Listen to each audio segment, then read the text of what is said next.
voltamos para Deus. Nós buscamos socorro quando tudo não está bem, quando o caldo desanda, quando a situação converte para um estado de calamidade. O comum é clamarmos pelo socorro de Deus. Eu estava presente no 9 de setembro nos Estados Unidos. 11 de setembro é 9, 11.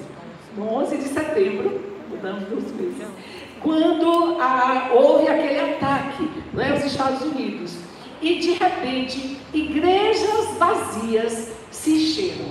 De repente um medo, um pavor tomou conta das pessoas e as igrejas lotaram. Nós tínhamos cultos, tivemos que abrir mais cultos. Eu não sei, nossa igreja era só de brasileiros na época, eu não sei de onde surgiu tanto brasileiro, mas a igreja se encheu e de repente nós não estávamos fazendo mais culto na capela. O nosso culto passou para o santuário principal, do tanto de pessoas que iriam para a igreja, e as pessoas queriam que a gente fizesse vigília e queriam que fizesse oração, e não apenas as igrejas brasileiras, mas as igrejas de várias nacionalidades. Todos estavam buscando a Deus, porque de repente o medo, a sua vida, a sua existência foi colocada em xeque. Aonde eles estavam firmados, achando que estava no país mais seguro, de repente se sentiram vulneráveis. E é comum, é natural do ser humano as coisas apertarem, gritarem por Deus. Não é? Tem até aquelas famosas frases de meme que a gente diz que as pessoas só são ateus até a hora que a necessidade não bate na porta, porque na hora que bate a necessidade, todos gritam por Deus, todos gritam por socorro. O nosso ponto é: o que nós queremos que aconteça quando gritarmos por socorro? O que nós desejamos que seja realidade na nossa vida quando nós precisarmos de intervenção de Deus? Nós queremos portas abertas, nós queremos saber como nos chegar diante da presença de Deus, ou nós vamos estar desesperados, buscando quem nos socorra, buscando quem tenha intimidade, buscando quem vá interceder por nossa vida, colocar a nossa causa diante do Senhor. Então nós, como igreja, nós como povo de Deus, precisamos despertar, porque sem oração a gente não vence. Não há como ter intimidade com Deus se nós não criamos relacionamento com Ele. Por isso a palavra dessa noite é um chamado para os que estão aqui presentes, para os que estão ouvindo através das redes sociais. É tempo de orar, é tempo de buscar a Deus. Eu gostaria que você abrisse a sua Bíblia comigo no livro do profeta Daniel, capítulo 6. Nós vamos estar lendo o versículo de número 10. Livro do profeta Daniel. Vamos ler o capítulo 6 e o versículo 10. Como hoje o acesso à palavra está mais fácil, do que buscar nas folhas. Aqueles que já acessaram, leiam comigo Daniel 6, 10, que diz assim: Ora, quando Daniel soube que a escritura estava assinada, entrou em sua casa, no seu quarto em cima, onde estavam abertas as janelas para o lado de Jerusalém, e 3 vezes ao dia se punha de joelhos, orava e dava graças diante do seu Deus, como também antes costumava fazer. Eu gostaria de reforçar a última frase: orava e dava graças diante do seu Deus, como também antes costumava fazer. Pai, muito obrigada pelo privilégio de estar na tua casa nesta noite. Fala conosco, Senhor. Tua palavra primeiro ministrou no meu coração, e que ela possa agora encontrar local fértil em coração dos teus filhos, e que eles saiam daqui, Senhor, conscientes da necessidade de iniciar o relacionamento contigo, de fortalecer o relacionamento contigo, de conversar contigo, meu Pai. Deus, em nome de Jesus Cristo, desperta-nos desperta a nossa vida para te buscar cada dia mais, para a glória de Jesus. Assim nós oramos amém, amém, amém, louvado seja Deus. O livro de Daniel é um livro interessante, é um livro cheio de relatos miraculosos, cheio de histórias que algumas a gente já viram, realizações, outras a gente acha que só vai acontecer no Apocalipse, no final, é um conjunto, é uma mescla, mas o início da vida de Daniel nos chama a atenção, porque vai para a Babilônia em uma situação de escravidão, não está indo para uma viagem a passeio, ele não foi convidado para ir morar numa potência mundial na época, para mudar o status, para viver uma nova cultura, para aprender uma nova realidade, para se formar, para crescer, para ganhar status. Não, Daniel é levado à Babilônia cativo, um prisioneiro de guerra, e chega-se a Babilônia um jovem, adolescente, e de repente vamos colocar como se fosse uma seleção, é aberta na Babilônia, para que homens, para que pessoas com capacidade cognitiva, com inteligência sobrenatural, com habilidades extraordinárias, passassem então a servir ao palácio. E Daniel, junto com 3 amigos, o que me chama a atenção é que foram levados para a Babilônia cativo mais de 10.000 pessoas, entre nobres, entre príncipes e entre a ralé, a plebe. Entre estas pessoas que foram levados como escravos, apenas 3 se destacaram e foram parar no palácio, mas se destacaram, outros podem ter ido parar no palácio também, mas 3, 4 pessoas se destacaram por causa de uma posição, por causa de uma decisão. Não importa a maneira que eu estou vivendo hoje, não importa a forma como a vida está me tratando hoje, não importa qual seja o meu status, não importa qual seja a minha condição agora, eu não abro mão de servir a Deus e manter a minha integridade intacta. Eu acho que este é um dos maiores desafios da nossa época, manter a integridade intacta. E eu não falo de integridade no quesito dia a dia, porque isso já é um desafio tremendo. Vivemos em uma sociedade corrupta, vivemos em um país conhecido como o país do jeitinho, e nós gostamos de fazer adaptações, nós gostamos de fazer arremegue, nós gostamos de fazer criar cenários e modificar histórias para tirarmos proveito em situações, e não há nada que nos julgue contra isso, para que alguém diga que mal você fez, se o que você procurou foi o seu benefício próprio. Então nós estamos acostumados, e nós muitas vezes, mesmo carregando o nome de Cristo, incentivamos e orientamos, dá um jeitinho aí, arruma esse negócio para mim, vê como você pode quebrar este galho, vê como você pode arrumar esta situação, de forma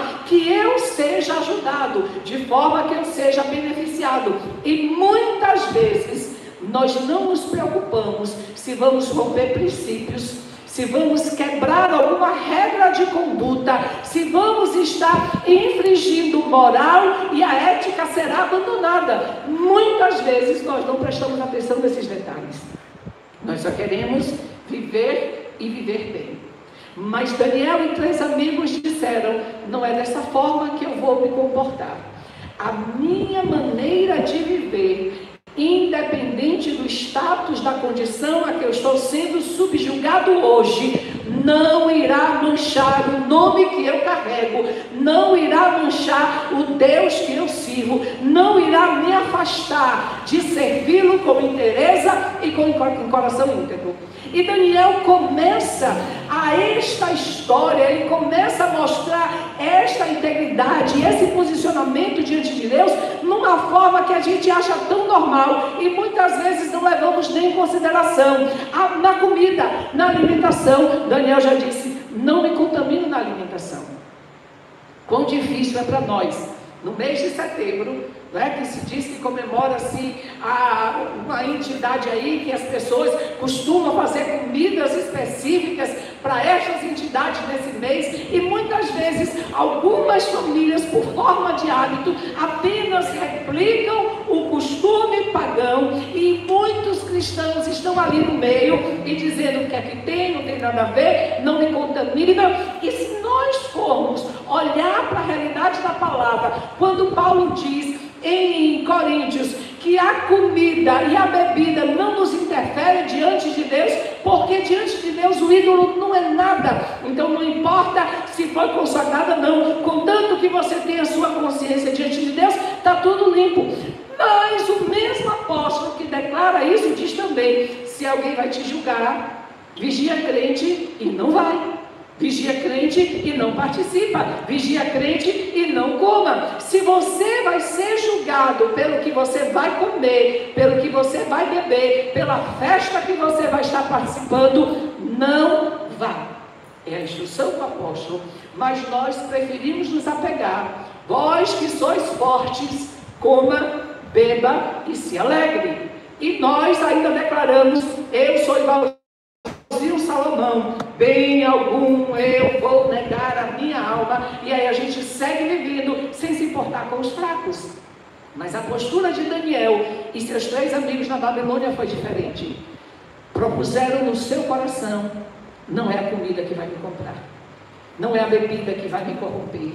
Eu decido que vou permanecer fiel ao meu Deus, fiel aos princípios, fiel às ordens, fiel às leis que Ele estabeleceu para a minha vida. E aí nós vemos, capítulo seguinte, Daniel é chamado, junto com os seus amigos, a um desafio tremendo. E a postura dele perante esse desafio, no capítulo 2, me leva a pensar e a ponderar. Numa crise, numa emergência, em uma hora em que a minha vida está correndo risco, quem eu chamo para me ajudar em oração? Quem são meus 3 amigos? Quem são as 3 pessoas que eu vou poder contar, que realmente quando eu disser, por favor, assim que você lê essa mensagem, nem me responda, só ore por mim. Quem são as 3 pessoas que, independente do horário, vai dizer em oração para você? Quem são as 3 pessoas que você pode contar para interceder por sua vida quando há um risco de morte caminhando para você? E um risco onde você não fez nada para entrar em uma situação que você não pagou para ver, que você não se envolveu para que isso acontecesse. De repente, o rei na época na Babilônia tem um sonho e se esquece do sonho. Olha que loucura. Ele sonha, se esquece do sonho, mas o sonho o perturba e ninguém é capaz de sonhar o sonho dele. Para mim, para você, a gente vai dizer assim: interna, manicômio, não é nem caso mais de psicologia nem psiquiatria, interna direito, sem precisar de diagnóstico, porque quem em sã consciência vai exigir a risco de vida que se interprete um sonho que não se diz que sonho é? E Daniel convoca seus amigos e diz: Deus é capaz de nos dar o sonho, Deus é capaz de nos dar a interpretação. Que confiança este jovem adolescente tinha em Deus. E quando eu vejo essa confiança, me faz ficar envergonhada, porque eu, nascida e criada no Evangelho, gerada desde o ventre da minha mãe, na igreja, olho e digo: eu tenho essa confiança de que Deus vai revelar o mistério, Deus vai revelar o sonho de outra pessoa, e Deus vai me dizer o que significa o que outra pessoa sonhou. Ou será que eu, com toda a minha bagagem, todo o meu conhecimento, toda a minha jornada, todas as minhas leituras de palavra, toda a confiança que eu digo ter em Deus, simplesmente não diria, acabou. Como muitos, acaba o milho, acaba a pipoca. Fim da jornada, porque se está pedindo o impossível. E a gente simplesmente apenas conhece o fato que está narrado na palavra de Deus. Lucas 1,37, conhecemos e declaramos de cor salteado, para Deus não há impossível. Mas na hora que o impossível precisa se manifestar na nossa vida, nós nos autoconsolamos e dizendo, é a vontade de Deus que assim seja.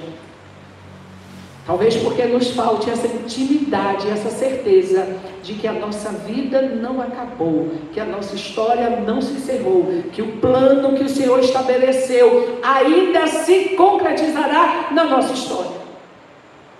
Daniel passa a noite orando com 3 amigos, pedindo a Deus clemência, misericórdia, revelação. E como sempre, quando o homem se volta para Deus, quando o homem busca a ajuda de Deus, Deus atende, Deus responde. Foi uma noite inteira de jejum e de oração. Foi uma noite inteira clamando a Deus, sem dar descanso aos olhos, até que Deus respondesse. Nós paramos a nossa oração muito cedo. Nós paramos a nossa oração muito rápido. Nós fazemos a oração do abençoa, Pai, amém. Me guarda e me protege, Pai, amém. Mas nós não insistimos. E nós aprendemos com Daniel. Insista nas orações. Insista na resposta de Deus. Não se cale, não se conforme, até que Ele se manifeste. Depois nós vemos os amigos de Daniel agora em risco da própria vida, quando são lançados em uma fornalha de fogo. Novamente, capítulo 4, nós vemos Daniel orando a Deus, porque um novo desafio lhe é lançado. O rei tem uma visão, e ele precisava entregar a visão ao rei. E Daniel fica atônito, e Daniel fica desesperado, e Daniel fica nervoso, e o rei diz, olha, não se preocupe em declarar o que você viu, você não vai ser julgado por isso, apenas me conte o que significa esta visão. E Daniel pede a Deus discernimento, Daniel pede a Deus direção, Daniel pede a Deus a forma como contar ao rei que a sua vida estava em risco. E Daniel narra o sonho ao rei. E agora, capítulo 6. Daniel já com 80 anos, um velhinho. Passa-se o tempo, mas não se passa a vida de oração. Passa-se os problemas, as lutas, as provas grandes, as provas tremendas, o tempo de choro, de clamor, a luta na madrugada, a noite inteira clamando a Deus, o desafio frente a uma resposta que você tem que dar imediata, porque no capítulo 4, Daniel não foi dado tempo para orar, enquanto o rei contava o sonho, ele tinha que dar a interpretação imediata, mas Daniel estava ali, firme, porque tinha certeza que havia um Deus nos céus, que revelava mistérios, havia um Deus no céu, que trazia resposta, havia um Deus no céu, que estava lhe guardando, lhe protegendo, e que seu plano e o seu propósito se cumpriria. Crises vêm para adolescentes, crises vêm para jovens, crises vêm para trabalho em um nível, para trabalho em outro nível. Crises vêm com mudança de reino, com mudança de governo, mas Deus permanece. Pode-se mudar os reis. Durante a jornada de Daniel até o capítulo 3, nós vemos 3 governos, mas nós vemos uma mesma confiança em Deus. O governo pode mudar, a estrutura humana pode passar, mas o Senhor nosso Deus permanece inabalável. e a nossa intimidade, a nossa vida com Ele deve permanecer da mesma forma. Ventos e tempestades surgem e se acalmam, a bonança aparece, e em cada situação e em cada momento a boa mão do Senhor permanece ao nosso lado. Ele é imutável. Hoje eu conversava com minha irmã, a número 2, Dodge. Quando eu conversava com ela, ela dizendo: estamos, irmã, no tempo de chorar. Estamos no tempo de chorar. O que aconteceu com meu sobrinho nos abalou de uma forma grande, a família toda. E ela diz: Reu, me chama de Reu. Desde que pai morreu, parece que a estrutura da família desabou. Parece que o lastro saiu do lugar desde que pai morreu.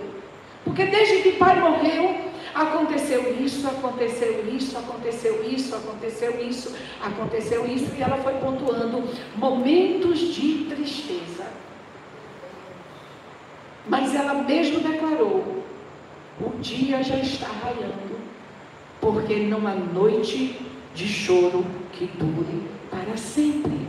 Estamos no tempo de chorar, mas o tempo de riso também se aproximará de nós. Já está acabando o tempo do choro, já está acabando o tempo do lamento, já está acabando o tempo de ver derrota, desgraça, tristeza, como se uma avalanche tomasse conta da família. Eu disse a ela: o choro dura uma noite, mas a alegria vem. A alegria vem, porque é promessa de Deus, e Deus não muda.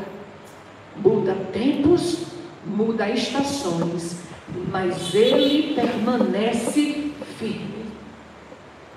Deus permanece firme. Se Daniel estava nesta época do capítulo 6, há mais ou menos 70 anos na Babilônica, no final do cativeiro babilônico, e ele entra adolescente e já estava com quase 80, isso quer dizer que 70 anos se passaram na vida de Daniel. A intenção de permanecer fiel surgiu no coração de uma criança de mais ou menos 10 anos. De dizer: eu não troco Deus por nada. Eu não negocio com Deus por nada. E agora, na condição de primeiro-ministro do Estado, repare que em 70 anos, o escravo se torna primeiro-ministro de uma potência. No capítulo 6 se inicia com o rei Dario, nomeando 120 governadores para as províncias. Ele queria apenas se preocupar com assuntos mais sérios, mais graves, e queria distribuir a condição de cuidado da nação. E dentro desses 120 governadores, ele destaca 3 como se fossem os presidentes entre eles. Divide os 120 e fica 3 governando cada espaço, cada pedaço, cada província. E entre os 3 presidentes, Daniel era o favorito do rei. E a Bíblia diz porque ele era favorito. Não era porque era um velhinho. E a gente gosta de velhinhos. Né, Samanta? Um velhinho. Samanta quer logo fazer um bolo. Quer cuidar. Mas a Bíblia deixa claro que era em Daniel havia algo que o diferenciava dos demais. E não era a capacidade cognitiva, não era os diplomas alcançados, não era a fortuna que acumulou. A Bíblia faz questão de dizer que o rei olhava e apreciava Daniel, porque nele havia um espírito diferente. Havia um espírito excelente. Não há como o homem ter intimidade com Deus e ser medíocre. Não há como o homem conversar com Deus de toda a terra e permanecer com o espírito medíocre. Não há como o homem ter intimidade com Deus e não ter destaque na vida.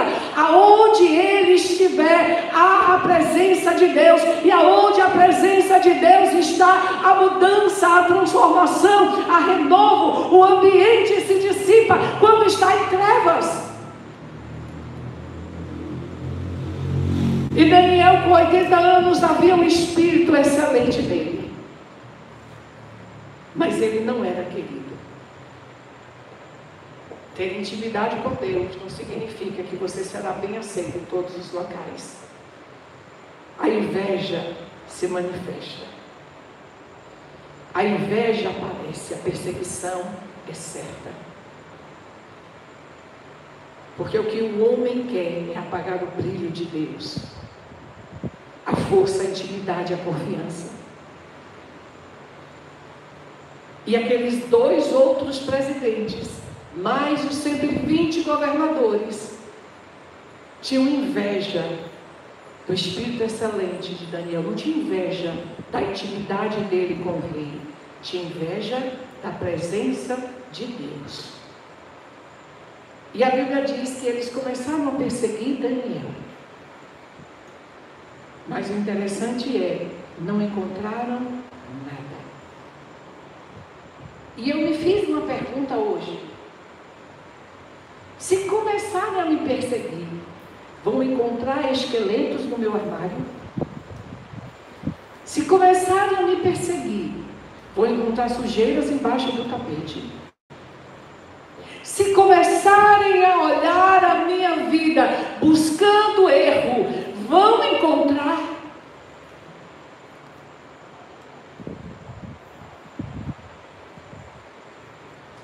E eu me pus de joelho diante de Deus e clamei o sangue do Cordeiro que me purificasse de todo pecado. Porque a Bíblia diz que não há homem que não peque. Se dizemos que não temos pecado, já fazemos a nós mesmos pecadores, porque mentirosos somos. Nós pecamos. E nós precisamos reconhecer imediatamente e dizer: Deus, Tu me sondas, Tu me conheces. Analisa a minha vida, analisa a minha história, analisa as minhas intenções. Se existe um caminho mau, se existe uma veia perturbada, me sinalize para que eu possa corrigir. Nós temos um grande problema: esperar sempre que Deus faça o nosso papel. Se eu continuo torto, é porque Deus não me consertou. Se eu continuo pecando, é porque Deus não veio no meu socorro. Se eu continuo agindo de forma indevida, é porque o Espírito Santo não está fazendo o papel dele. Nós precisamos parar, olhar para nós e dizer: Tu me sondas e me conhece. Analise a minha história, passado, presente e futuro. Analise as minhas intenções e me adeque ao Teu propósito. Faz com que a minha vida glorifique a Jesus. E essa tem que ser uma oração constante, diária. Todas as nossas falhas, todos os nossos erros, todas as nossas inclinações para o mal, para o pecado, precisam ser levadas ante a cruz de Cristo. Nós precisamos aprender com o apóstolo Paulo, crucificar a nossa carne todos os dias e declarar: a vida que eu vivo hoje, eu não vivo da forma que quero, não vivo da maneira para me agradar, mas eu modifiquei a minha vida, eu fiz um ajuste, eu coloquei agora novos séries para a minha vida, e eu decidi que vou viver de forma que ela glorifique a Jesus. A vida que eu vivo hoje, vivo na fé do Filho de Deus, porque Ele me amou, Ele que se entregou por mim. Portanto, já não vivo eu, Cristo vive em mim. Ninguém achou nada contra Daniel. Não me investigue, porque possivelmente você acharia algo contra mim. E eu, como você hoje, clamo a Deus misericórdia. Me ajuda a aniquilar com os vícios, com os erros, com as falhas e com as inclinações. Que quando olharem para mim, encontre em Rejane alguém íntegra diante de Deus. E o que encontraram contra Daniel foi exatamente nada. E como não encontraram nada que o acusava, porque ele era uma pessoa íntegra, digna, confiável, responsável, valorosa.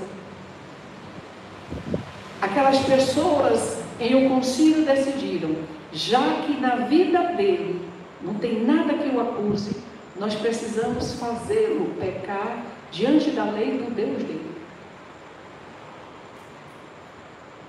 Filhos, sempre vai ter alguém que vai querer fazer com que você quebre os princípios de Deus. Quando Balaão foi contratado, e Balaão levanta 7 altares, 7 sacrifícios, 7 despachos, e cada um deles a resposta foi a mesma: não há como, não há maneira de encantamento vir sobre os escolhidos de Deus. Não há como a maldição chegar aos escolhidos, abençoados por Deus. Aquele que Deus escolheu, aquele que Deus abençoou, protegido e abençoado está. Não há como. Pode botar feitiço aonde quiser botar feitiço. Pode fazer a macumba que quiser fazer. Não há como. Não há como surtir efeito na vida daquele que é escolhido por Deus. E aí Balaão disse: não há como a maldição chegar, a não ser que o povo quebre o princípio, a não ser que você ofereça a ele o que ele quer, a não ser que você chegue diante dele e mostre o prato que para ele é apetitoso. Você gosta disso? Toma, que é de graça. Você quer isso, você lutou por isso, você desejou isso. Toma, satisfaça a tua carne. Depois tu se acerta com Deus, depois tu pede perdão a Deus. Hoje realiza o desejo da tua carne. Hoje encontra plena satisfação naquilo que tu quer, naquilo que tu deseja. Tu trabalha para quê? Tu acorda para quê? Tu ganha dinheiro para quê? Tu vive para quê? Satisfaz a tua carne. Alma, come, bebe, alma. A proposta de Satanás continua a mesma. Oferece a ele o que ele quer.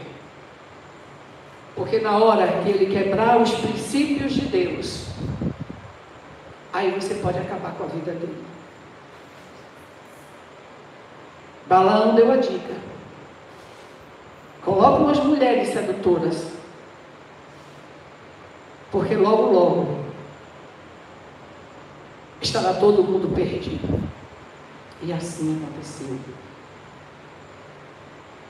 Com Daniel foi: precisamos encontrar algo da lei de Deus que vai fazer ele desobedecer a lei dos homens. Paulo disse assim: vem cá, eu vou procurar agradar quem agora? Aos homens ou a Deus? É certo que o próprio Paulo nos diz que nós devemos obedecer às autoridades, nós devemos respeitar as autoridades, nós devemos fazer valer as ordens, as leis que as autoridades estabelecem. É mandamento, é Bíblia. Mas e se a lei, mas e se o mandamento, mas e se o decreto bater de frente com a lei de Deus? Bater de cara com a lei de Deus? Com quem você fica? Com a lei dos homens ou a lei de Deus? O que foi proposto foi: durante 30 dias ninguém ora. Só são 30 dias sem orar. Durante 30 dias, seus pedidos devem ser feitos ao homem, não a Deus. Repare proposta ruim. Não é proposta ruim.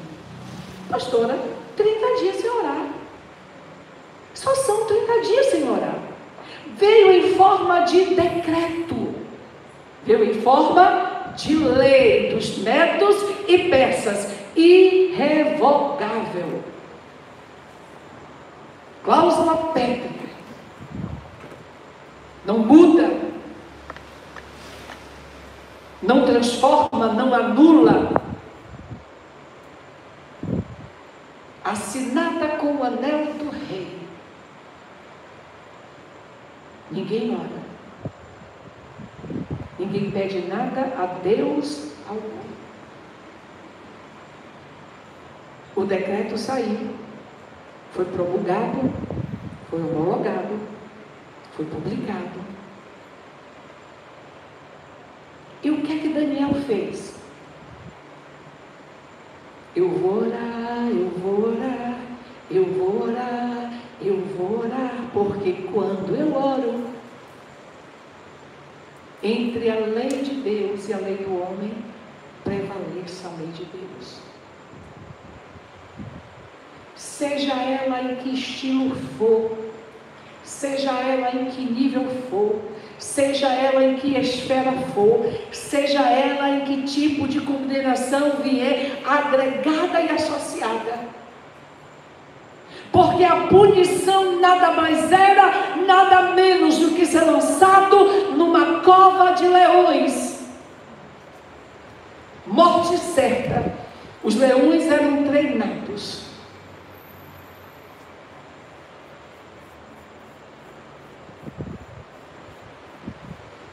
E quando o decreto chega até Daniel, Daniel não se importa. Eu queria tanto chegar nesse nível, meu Deus. Eu confesso a vocês que eu quero chegar nesse nível. De dizer, se eu vivo, vivo para Cristo. Se eu morro, eu morro para Cristo. Portanto, vivo ou morto, eu sou de Cristo. Essa é a consciência que a igreja tem que ter. Não importa o decreto, não importa a sentença, não importa a punição, não importa o que vai vir a seguir. É Cristo que governa a minha vida e são suas leis e princípios que eu vou viver. Nós como igreja precisamos ser radicais nesse nível, convictos nesse nível. E eu acho lindo que o versículo 10 encerra dizendo: como de costume, as janelas estavam abertas, voltadas para Jerusalém. A Bíblia não diz o porquê, mas nós associamos com a oração que Salomão faz quando dedica o templo ao Senhor. Quando Salomão dedica o templo ao Senhor, Salomão diz: Pai, aceita este local como local de habitação de Deus. E aceita toda oração que se fizerem aqui neste local. Aceita também a oração que todos aqueles que fizeram, mesmo estando longe, mesmo estando peregrinos, mesmo estando exilados, mesmo estando como estrangeiros em terra distante, ao orar voltado para este templo, responde. Nós também não sabemos se é por isso que os muçulmanos oram voltado para Meca. Uma imitação do que está na palavra de Deus. Nós não sabemos se a razão é essa, é o princípio que queriam se apropriar. Mas as janelas do quarto de oração de Daniel estavam voltadas para Jerusalém. E a Bíblia diz que ele orava 3 vezes ao dia. Seria tão fácil a gente adaptar e dizer: é só um mês que eu vou fechar as portas. É só um mês que eu vou fechar as janelas. Eu vou continuar orando, mas ninguém precisa ver. Eu vou continuar sendo fiel a Deus, mas se você precisa viver infiel, obedecer aos homens, eu deixo você viver. Afinal,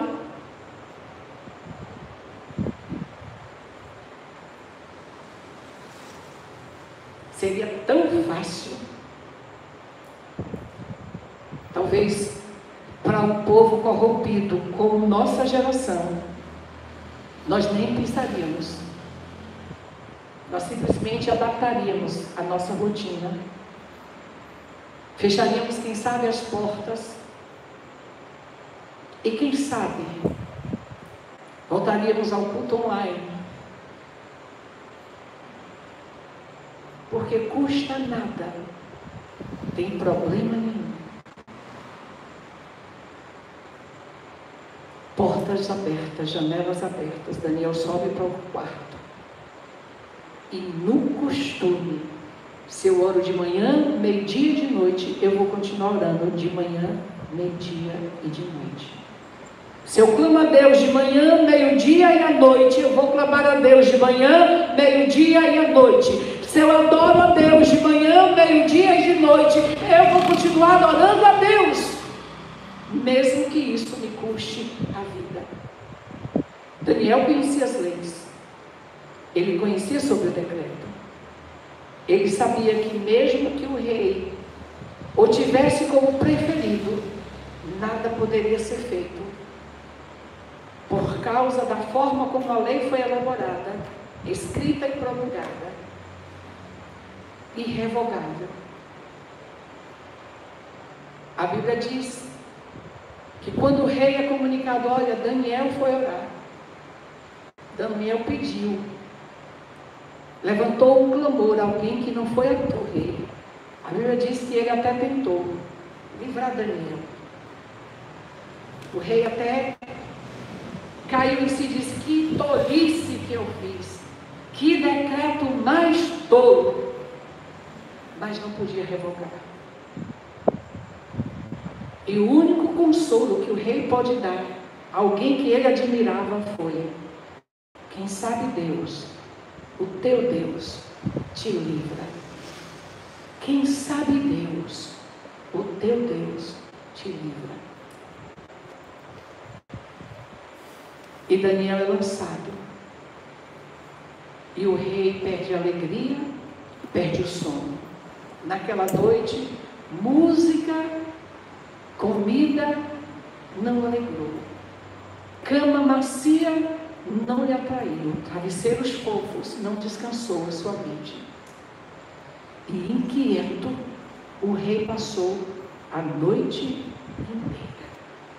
Quando o sol raia, a primeira coisa foi correr à boca da cova e gritar: Daniel, o teu Deus te livrou. Daniel, o teu Deus te socorreu. E eu imagino o alívio e a alegria, o júbilo que tomou conta do coração do rei Dário, quando Daniel grita de lá de dentro: vive para sempre, ó rei! Deus enviou um anjo e fechou a boca dos leões. Igreja, filhos, nós vamos dizer àqueles que nos lançaram na cova: vive para sempre, porque o meu Deus enviou um anjo e me deu livramento. O meu Deus esteve comigo nessa situação. O meu Deus me amparou. O meu Deus me guardou. O meu Deus me segurou. O meu Deus me protegeu. O meu Deus esteve comigo nessa cilada, nessa situação. O meu Deus não me desamparou. O meu Deus não me deixou sozinha. O meu Deus esteve comigo. Mas é preciso manter a vida de oração e intimidade para poder com toda a segurança dizer: o meu Deus fez. E no final de tudo, um novo decreto é estabelecido. Todo mundo deve servir ao Deus de Daniel. Todo mundo deve louvar ao Deus de Daniel, porque Ele é invencível, Ele é imparável, Ele é imutável. Olha o que diz assim, versículos 25, deixa eu ler com você, pode ficar de pé. O rei Dario escreveu a todos os povos, nações e gente de diferentes línguas que moravam em todas as terras: a paz vos seja multiplicada.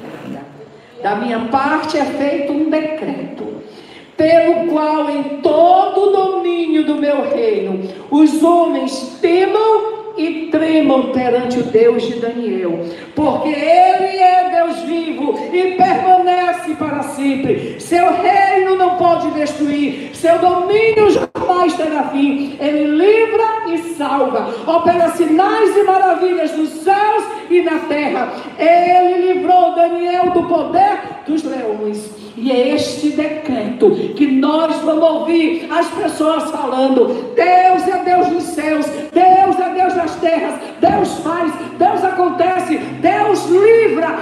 Este é o Deus que nós devemos servir, nós devemos adorar. Pai Santo, muito obrigado. Muito obrigado, porque hoje nós podemos elevar a nossa voz a Ti e declarar que Tu és santo, Tu és poderoso, Tu és Senhor imutável, Tu és Senhor soberano nos céus e na terra. Teu é o reino, Teu é o domínio, Teu é o poder, Teu é a força, Teu é a grandeza. Tu és santo, Tu és majestoso, Tu és, Senhor, excelente em todas as coisas, e nós queremos Te servir todos os dias da nossa vida. Meu Pai, nós Te pedimos perdão pela inércia, perdão pela devagar, Senhor, ação em orar e buscar a Tua face. Perdão porque sempre deixamos a intimidade, o relacionamento contigo para depois, para o amanhã, para o mais tarde. Deus, em nome de Jesus Cristo, gera em nosso coração fome por Ti, desejo pelo Senhor, que haja uma decisão estabelecida na nossa vida e que nós não venhamos abrir mão, Senhor, em momento algum, em circunstância alguma. Somos Teu povo, somos Teu filho, somos a Tua herança, e nós iremos estar, Senhor, um tempo onde o relacionamento contigo será ampliado, será fortalecido. Meu Pai, nós queremos ser conhecidos do Senhor, nós queremos ouvir a Tua voz, nós queremos ser, Senhor, respondidos pelo Senhor na hora em que clamarmos, na hora que buscarmos. Tu és Deus sobre nós, Tu és Deus sobre a terra. Pai, em nome de Jesus Cristo, desperta o nosso espírito, desperta-nos nas madrugadas, desperta-nos para orar. Senhor, a Tua palavra nos diz que Davi 7 vezes ao dia orava ao Senhor, 7 vezes ao dia buscava ao Senhor, 7 vezes ao dia estava clamando a Tua presença. Senhor, Paulo escrevendo, disse à igreja: orai em todo tempo, clamai em todo tempo, não cesse as orações, não cesse os louvores, não cesse as ações de graça, não cesse o tempo de conversa e de adoração. Pai, no nome de Jesus Cristo, levanta uma igreja que Te busque, levanta uma igreja que tem sede e fome do Senhor. Deus, desperta-nos, sacode-nos para Te buscar, que não seja pela dor, que não seja pela crise, que não seja pela emergência, que não seja pela adversidade, Senhor, que estejamos voltados para Ti, mas que seja pelo amor, que seja pelo desejo, que seja, Senhor, pela ciência de que vale a pena a intimidade e estar contigo, meu Pai. Em nome de Jesus Cristo, nós nos entregamos a Ti e nós adoramos o Teu nome. Bendito seja o Senhor da nossa vida, bendito seja o Senhor da nossa redenção.